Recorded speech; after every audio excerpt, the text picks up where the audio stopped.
Anthony Davis and Austin Reaves go off as the Lakers storm back to beat the Milwaukee Bucks in an overtime thriller. But before we get into that, most people watching this video right now aren't subscribed, so make sure you hit that subscribe button and let's talk about this game for the Lakers.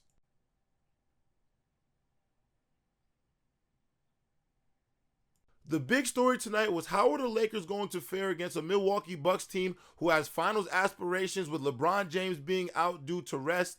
And honestly, guards Austin Reaves and D'Angelo Russell, really we need to start tipping our caps off to both of them for how they've played throughout the remainder of this season. I mean, to start the year, both players were talked about in trade rumors really for the better half of the season, really heading into the All-Star break. And both of them have played significantly well compared to how they started this season, maybe the first month or two. Now, this is also a great sign for the Lakers because this team has shown on given nights that they can beat competitive playoff level teams without LeBron James being on the floor. Austin Reaves was phenomenal tonight as he posted his second career triple-double against the Milwaukee Bucks. This was a game where multiple players were going to have to step up in order to beat Damian Lillard and Giannis. Now, both of those guys did get it going towards that second half of the basketball game. Malik Beasley was hitting threes. Bobby Portis was deadly from the perimeter. And the game did look out of reach. But this Lakers team has developed a bit of an identity to be a real scrappy team when they're desperate. This game reminded me a lot of their outing against the Boston Celtics earlier in the season, where they were down and came back and beat the Boston Celtics in a game in which they did not have LeBron James. As well as D'Lo and Austin Reaves have been playing, we really got to start giving our flowers to Anthony Davis as well. Anthony Davis tonight had over 30 points, over 20 rebounds, had many critical blocks throughout the entirety of the game. His defensive anchor was felt during this basketball game. And truthfully, Lakers fans, Anthony Davis has been healthy for the majority of this NBA season. And that has been one of the biggest question marks about Anthony Davis. We've had people in media question his physicality, his toughness, and Anthony Davis has laced it up and played for the Los Angeles Lakers for the entirety of this season and has been impactful in most of the games that he has played in.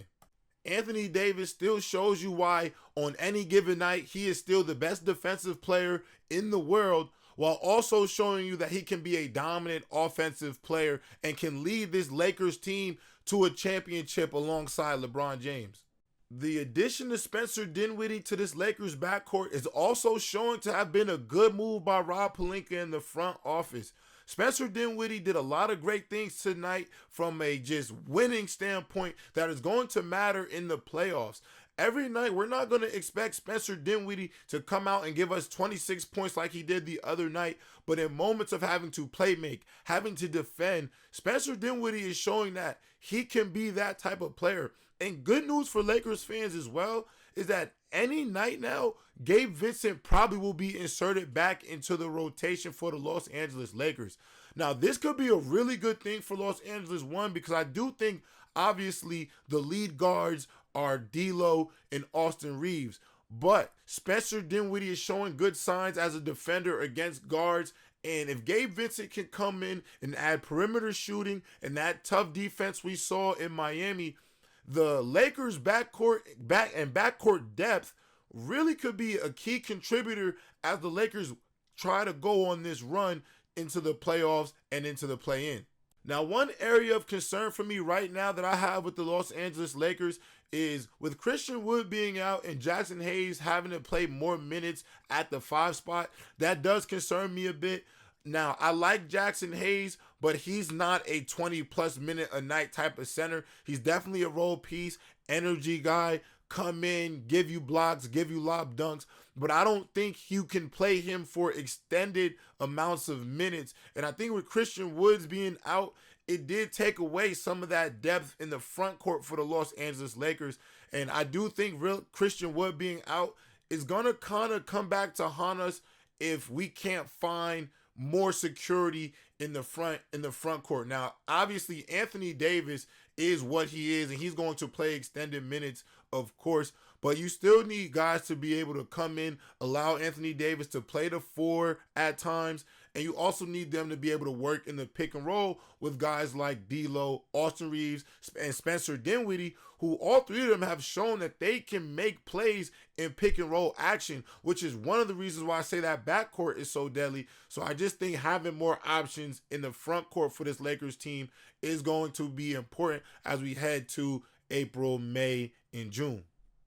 This Lakers team should start feeling real confident about themselves heading into this road trip. The hardest matchup for them was against the Milwaukee Bucks tonight, and they won that game without LeBron James. So the confidence level in the locker room should be at an all-time high heading into these next stretch of basketball games. The Lakers are playing teams like the Grizzlies, the Toronto Raptors, the Brooklyn Nets, even the Pacers are in there. These are all very winnable games for the Los Angeles Lakers. And when it comes to seeding, if they could win out with this lighter schedule heading out to close out this season, you just never know where the standings in the West may end up falling for this Los Angeles Lakers team. And before you think, J-Rob, what are you talking about?